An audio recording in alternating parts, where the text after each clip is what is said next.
జై శ్రీరామ్. జై శ్రీరామ్. ఈ నెల 22వ తారీఖున కడపలో జరిగినటువంటి శ్రీరామ మహాశోభాయాత్ర సందర్భంగా ఒక దురదృష్టకరమైనటువంటి సంఘటన జరిగింది.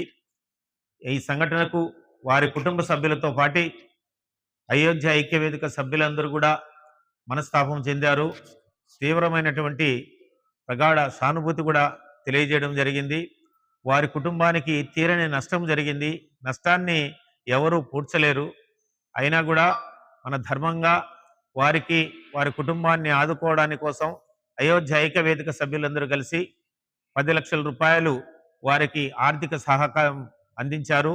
అలాగే మన వారికి ఉన్నటువంటి చిన్న అబ్బాయి 7 ఏళ్ల అబ్బాయిని ఎంత చదువుకున్నా కూడా చదివించేదానికి ముందుకు వస్తున్నాము.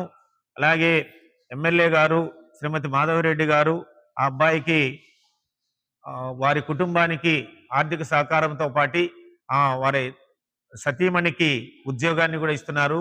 మన కడప నగర మేయర్ శ్రీ పాక సురేష్ గారు దగ్గరుండి ఈ కార్యక్రమాన్ని అంతా కూడా చూసుకొని వారికి ఎంత సాయం చేసేదానికైనా ముందుకు వస్తున్నారు.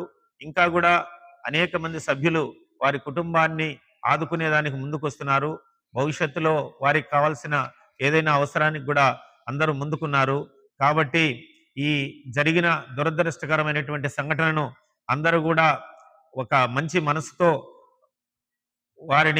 వారి కుటుంబం ప్రగాఢ సత్తాపం తెలిపి వారికి ఆ భగవంతుడు ఆ ఆయురారోగ్య ఐశ్వర్యాలను ముందున్నటువంటి వాళ్ళందరికీ ఇచ్చు ఆయన ఆత్మకు శాంతి చేకూరేటట్టుగా ఆ భగవంతుని ప్రార్థిస్తారని కోరుకుంటున్నాం. జై శ్రీరామ్. జై శ్రీరామ్. జై శ్రీరామ్. జై శ్రీరామ్. జై